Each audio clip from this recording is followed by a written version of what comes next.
नमस्कृत्य नरं चैव नरोत्तमं देवीं सरस्वतीं व्यासं ततो जयमुदीरयेत्।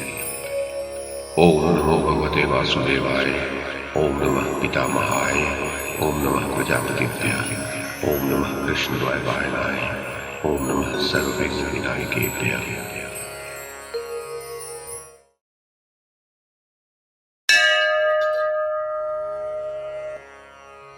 वैशंपायन जी कहते हैं, जनमेजय, युधिष्ठिर ने पूछा, मुनिवर, आपने श्री रामचंद्र जी आदि सभी भाइयों के जन्म की कथा तो सुना दी। अब मैं उनके वनवास का कारण सुनना चाहता हूँ। दशरथ कुमार राम और लक्ष्मण तथा यशस्विनी सीता को वन में क्यों जाना पड़ा?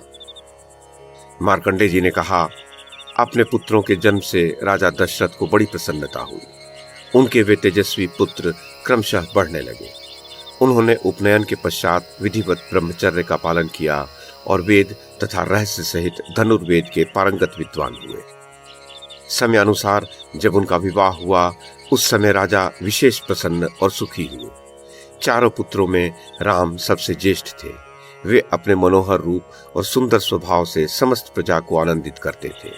सबका मन उनमें रमता था। राजा दशरथ बड़े बुद्धिमान थे। उन्होंने सोचा, अब मेरी अवस्था बहुत अधिक हो गई, अतः राम को युवराज पद पर अभिषिक्त कर देना चाहिए। इस विषय में उन्होंने अपने मंत्रियों और धर्मज्ञ पुरोहितों से परामर्श किया। सबने राजा के इस समयोचित प्रस्ताव का अनुमोदन किया। श्री रामचंद्र जी के सुंदर नेत्र कुछ कुछ लाल थे, भुजाएं घुटनों तक लंबी थीं, मतवाले गज के समान उनकी चाल थी, छाती चौड़ी और सिर पर काले काले घुंघराले बाल थे। देह की दिव्य कांति दमकती रहती थी। युद्ध में उनका पराक्रम देवराज इंद्र से कम नहीं था। उनका नयनाभिराम रूप देखकर शत्रु के भी नेत्र और मन लुभा जाते थे। वे सब धर्मों के तत्ववेत्ता और बृहस्पति के समान बुद्धिमान थे। संपूर्ण प्रजा का उनमें अनुराग था। वे सभी विद्याओं में प्रवीण, जितेंद्रिय, दुष्टों को दंड देने वाले, धर्मात्मा, साधुओं के सेवक, धैर्यवान, दुर्धर्ष, विजयी और अजेय थे।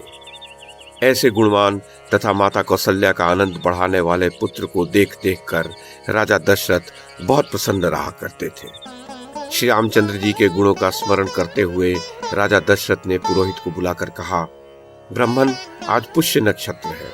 रात्रि में बड़ा पवित्र योग आने वाला है। आप राज्याभिषेक की सामग्री एकत्र कीजिए और राम को इसकी सूचना भी दे दीजिए। राजा की यह बात मंथरा ने भी सुन ली। वह ठीक समय पर कैकेयी के पास जाकर बोली, रानी कैकेयी, आज राजा ने तुम्हारे लिए दुर्भाग्य की घोषणा की है। कौशल्या का ही भाग्य अच्छा है कि उसके पुत्र का राज्याभिषेक हो रहा है। तुम्हारे ऐसे भाग्य कहाँ?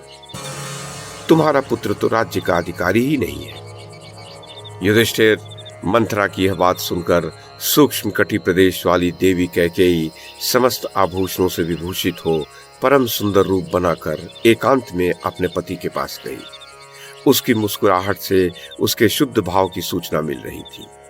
वह हंसती और प्रेम जताती हुई सी मधुर वाणी में बोली, सच्ची प्रतिज्ञा करने वाले महाराज, आपने पूर्व काल में जो तेरा मनोरथ सफल करूंगा वर दिया था, उसे आज पूर्ण कीजिए और उस संकट से मुक्त हो जाइए। राजा ने कहा, प्रिय, ये तो बड़े हर्ष की बात है। मैं अभी तुम्हें वर देता हूं। तुम्हारी जो इच्छा हो ले लो। आज मैं तुम्हारे कहने से किस बंदी बनने के अयोग्य व्यक्ति को बंदी बना लूं अथवा किस बंदी बनाने योग्य व्यक्ति को मुक्त कर दूं, किसे धन दे दूं अथवा किसका सर्वस्व हरण कर लूं। ब्राह्मण धन के अतिरिक्त यहाँ अथवा अन्यत्र जो कुछ भी मेरे पास धन है, उस पर तुम्हारा अधिकार है। मैं इस समय इस भूमंडल का राजराजेश्वर हूँ, चारों वर्णों की रक्षा करने वाला हूँ। कल्याणी, तुम्हारा जो भी अभिलषित मनोरथ हो उसे बताओ, देर न करो। युधिष्ठिर राजा की बात को समझकर और उन्हें सब प्रकार से वचनबद्ध करके अपनी शक्ति को भी ठीक ठीक जान लेने के पश्चात कैकेयी ने उनसे कहा, आपने राम के लिए जो राज्याभिषेक की सामग्रियां तैयार करवाई हैं, उससे भरत का अभिषेक किया जाए और राम को वनवास भेजा जाए। युधिष्ठिर, कैकेयी की यह अप्रिय बात सुनकर राजा को बड़ा दुख हुआ और वे कुछ भी न बोल सके। राम को जब यह ज्ञात हुआ कि पिताजी कैकेयी को वरदान देकर मेरा वनवास स्वीकार कर चुके हैं, तो उनके सत्य की रक्षा के लिए वे स्वयं वन की ओर चल दिए। लक्ष्मण भी हाथ में धनुष लिए भाई के पीछे हो लिए और सीता ने भी राम का साथ दिया। राम के वन चले जाने पर राजा दशरथ ने शरीर त्याग दिया। तदनंतर कैकेयी ने भरत को ननिहाल से बुलवाया और कहा, राजा स्वर्गवासी हो गए और राम लक्ष्मण वन में है। अब यह विशाल साम्राज्य निष्कंटक हो गया है, तुम इसे ग्रहण करो। युधिष्ठिर भरत बड़े धर्मात्मा थे। वे माता की बात सुनकर बोले, कुलघातिनी, धन के लालच में तूने कितनी क्रूरता का काम किया है। पति की हत्या की और इस वंश का सत्यानाश कर डाला, मेरे माथे पर कलंक का टीका लगा दिया। ये कहकर वे फूट फूट कर रोने लगे।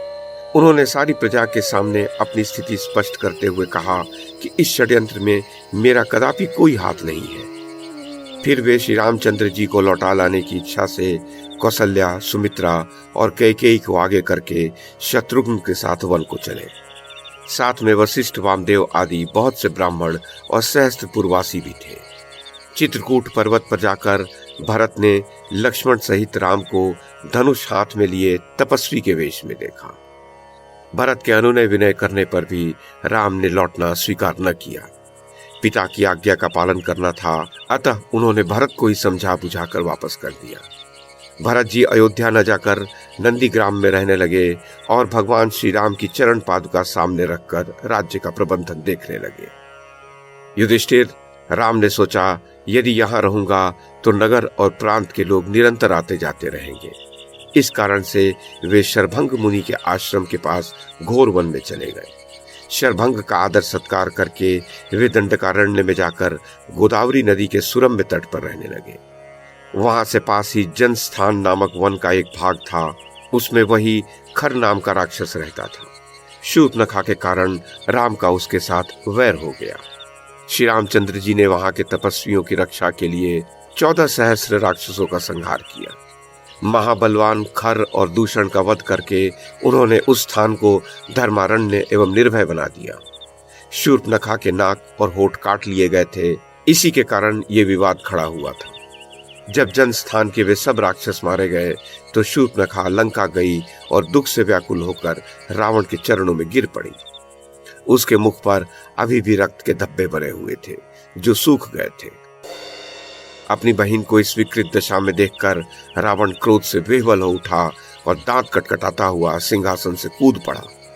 उसने मंत्रियों को वहां ही छोड़ एकांत में जाकर शूर्पणखा से कहा, कल्याणी, बताओ, किसने मेरी चिंता न करके मुझे अपमानित करके तुम्हारी ये दशा की है?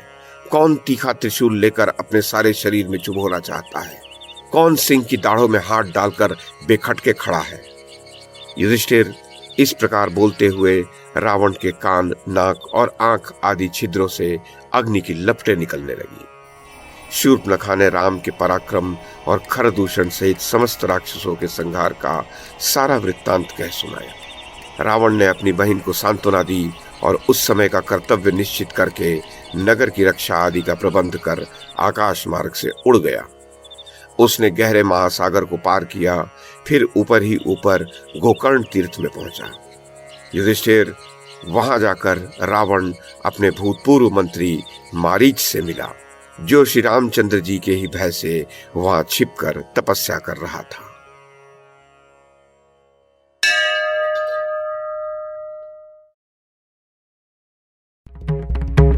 YouTube के माध्यम से महाभारत की कथा को एक श्रृंखला के रूप में प्रस्तुत करने का हमारा ये प्रयास यदि आपको सराहनीय लगा हो तो कृपया इस कड़ी को लाइक और शेयर करें, चैनल को सब्सक्राइब करें और बेल आइकन को दबाएं। साथ में अन्य लोगों को भी देखने के लिए प्रेरित करें।